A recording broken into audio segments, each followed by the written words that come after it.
Hello welcome students, আশা করি তোমরা সকলেই খুব ভালো আছো। জ্ঞানজ্যোতি কোচিং সেন্টারের পক্ষ থেকে তোমাদের সবাইকে আরো একবার স্বাগত। তো আমি মিনা ম্যাম, আমি আজ তোমাদের যে টপিকটা নিয়ে আলোচনা করব, দেখো স্ক্রিনে দেওয়াই আছে।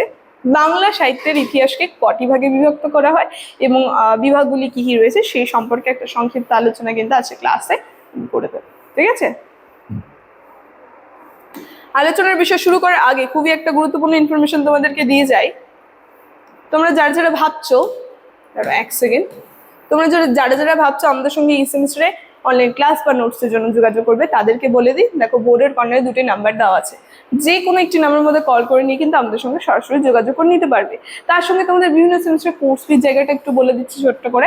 যারা মেজর কোর্সের আছো তাদের জন্য আছে 1199, আর যারা মাইনর কোর্সের আছে তাদের জন্য আছে 699। আর আমাদের কোর্সে অ্যাডমিশন নিলে যে যে সুযোগ সুবিধা তোমরা পাবে সেগুলো কিন্তু স্ক্রিনে দেওয়াই আছে, আমি আর আলাদা করে বলছি না, তোমরা একটু দেখে নেবে। ঠিক আছে, তাহলে আমি আলোচনার বিষয়ে চলে যাচ্ছি। প্রথমে বলেছি বাংলা সাহিত্যের যে ইতিহাস, ঠিক আছে, এটা কিন্তু আমার প্রথম ক্লাস এই সেমিস্টার থেকে তোমাদের। বাংলা সাহিত্যের যে ইতিহাস, সেই ইতিহাসকে কটি ভাগে বিভক্ত করা হচ্ছে এবং কি কি রয়েছে সেই সম্পর্কে আলোচনা। কি বলছে, বাংলা সাহিত্যের ইতিহাসকে তিনটি ভাগে বিভক্ত করা হয়, যেখানে প্রথমে আমরা দেখতে পাচ্ছি আদি যুগ রয়েছে। ঠিক আছে, দেখো খুব সুন্দরভাবে সালটাও কিন্তু সাইডে দেওয়া আছে, 900 থেকে 1200 খ্রিস্টাব্দ অব্দি। তারপরে দ্বিতীয় চলে আসছে মধ্যযুগ, যেটা 1350 থেকে 1800 খ্রিস্টাব্দ অব্দি। তারপরে লাস্ট তৃতীয় রয়েছে আধুনিক যুগ, যেটা 1801 থেকে শুরু হয়েছে আর বর্তমান সময় অব্দি কিন্তু চলছে। তো এই তিনটা ভাগে বিভক্ত করা হচ্ছে কিন্তু বাংলা সাহিত্যের ইতিহাসকে, যেখানে প্রথমে আমরা চলে যাচ্ছি আদি যুগে। ঠিক আছে, সালটা একটুক্ষণ আগেই বললাম, 900 থেকে 1200 খ্রিস্টাব্দ। এবং বাংলা সাহিত্যের আদিতম নিদর্শন চর্যাগীতি। তোমাদের যদি বলা হয় বাংলা সাহিত্যের আদিতম নিদর্শন কোনটা, ঠিক আছে, বা সব থেকে প্রাচীনতম নিদর্শন, সেটা কিন্তু চর্যাগীতি পড়ছে, যেখানে খ্রিস্টীয় দশম থেকে দ্বাদশ শতাব্দীর মধ্যে সহজিয়া সিদ্ধাচার্যরা তাদের সাধন পদ্ধতি 1000 বছরের পুরাণ বাংলা ভাষায় বৈধ গান বা দোহাতে লিপিবদ্ধ করেন এই চর্যাগীতির মধ্যে। ঠিক আছে, যা বাংলা সাহিত্যের আদি যুগের একমাত্র সবেধন নীলমণি। ঠিক আছে, চর্যাগীতি বা চর্যাপদ কিন্তু আমরা বলতে পারি। তবে অনেকে অনুমান করেন যে এই সময় ময়নামতির গান, ডাক, তারপরে খনার বচন, ঠিক আছে, তো শূন্য পুরাণ ইত্যাদি লোকগাথা সমূহ কিন্তু রচিত হয়েছে এই আদি যুগের ক্ষেত্রে। ঠিক আছে, বাংলা সাহিত্যের আদি যুগে। এবং ভাষাতাত্ত্বিক মতামত ও ইতিহাসের ঘটনা সমূহকে পার্থেয় করে বলা যায় যে আদি যুগের ব্যক্তিকাল দশম থেকে দ্বাদশ শতাব্দী, এরপরে অর্থাৎ ত্রয়োদশ শতক থেকে 1202 থেকে 1203 শুরুতে তুর্কি আক্রমণ, যার জেরে বাঙালির যে জনজীবন যে রয়েছে সেগুলো কিন্তু বিপর্যস্ত হয়ে পড়ে, এবং এই সময়কে বাংলা সাহিত্যের বন্ধা যুগ। ঠিক আছে, এই তুর্কি আক্রমণ পরে আমরা দেখতে পাচ্ছি প্রাচীন যুগে তুর্কি আক্রমণ হয় শেষে। ঠিক আছে, প্রাচীন যুগের শেষে, যখন বাংলা সাহিত্য যে সেই সময় কিন্তু কোনো বাংলা সাহিত্যের কিন্তু কোনো নিদর্শন পাওয়া যায়নি, যেই কারণে সেটাকে কিন্তু বন্ধা যুগ বা অন্ধকারময় যুগ কিন্তু বলা হয়ে থাকে তুর্কি আক্রমণের পরে কিন্তু।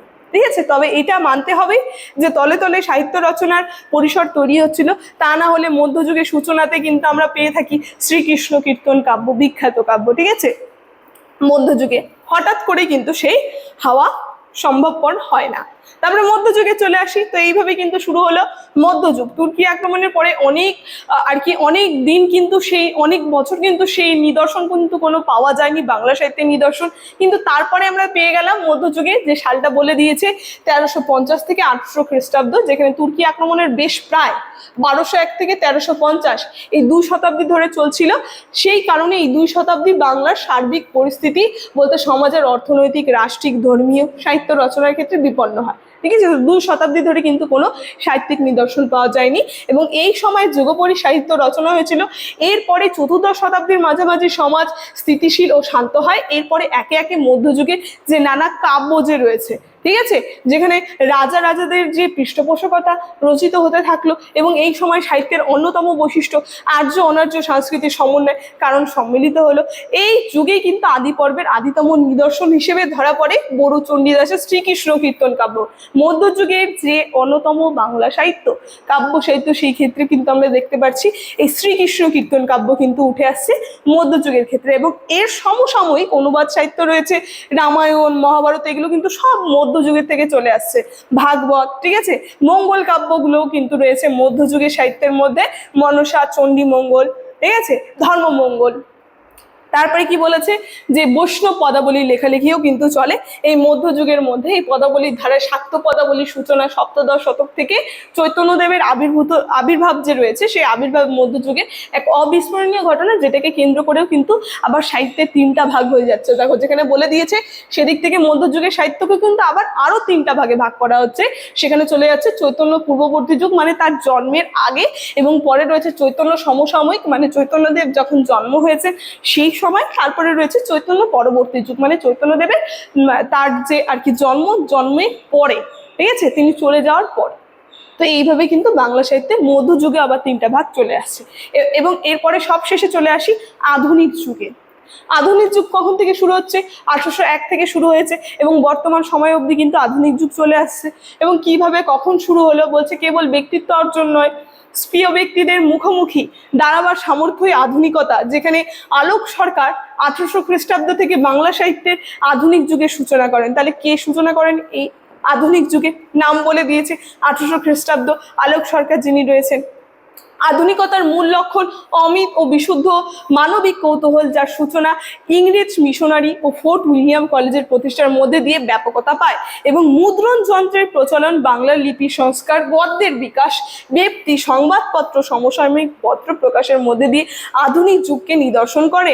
গদ্যে রামমোহন রায়, বিদ্যাসাগর, কাব্যে মধুসূদন দত্ত, বিহারীলাল চক্রবর্তী, উপন্যাসে বঙ্কিমচন্দ্র আধুনিক যুগের মানব সত্য, ব্যক্তিত্ব, স্বাতন্ত্র্য, তার সঙ্গে যুক্তিবাদ প্রতিষ্ঠা করেন। ঠিক আছে, তো আধুনিক যুগ আমরা দেখতে পারি যদি সরাসরি বলি ফোর্ট উইলিয়াম কলেজ, ঠিক আছে, Fort William college, Serampore mission, এগুলোকে কেন্দ্র করে কিন্তু আধুনিক যুগ যে রয়েছে এই আধুনিক যুগের কিন্তু শুরু হয়, যাত্রাপথ শুরু হয়। এবং সেই সময় নিয়ে নয়, মার্জি নিয়ে সুদীর্ঘকাল সাহিত্যের সাধনা, বিশ্বের যে দরবার, সেখানে বাংলা সাহিত্যের বৈচিত্র্য ও বিশিষ্টতা উন্মোচন করে রবীন্দ্রনাথ ঠাকুর। ঠিক আছে, তো এইভাবে কিন্তু আধুনিক যুগের সূচনা হয়েছে। তাহলে এই যে বাংলা সাহিত্যের যে তিনটা যুগের বিভাজন, ঠিক আছে, এবং সেই তিনটা যুগ সম্পর্কে আলোচনা কিন্তু আমি করে দিলাম। আজকে আলোচনার বিষয় কিন্তু আমার এতটাই থাকতে, আলোচনার বিষয় এখানেই শেষ করছি। ভিডিওটি শুরু থেকে শেষ অবধি দেখার জন্য থ্যাংক ইউ।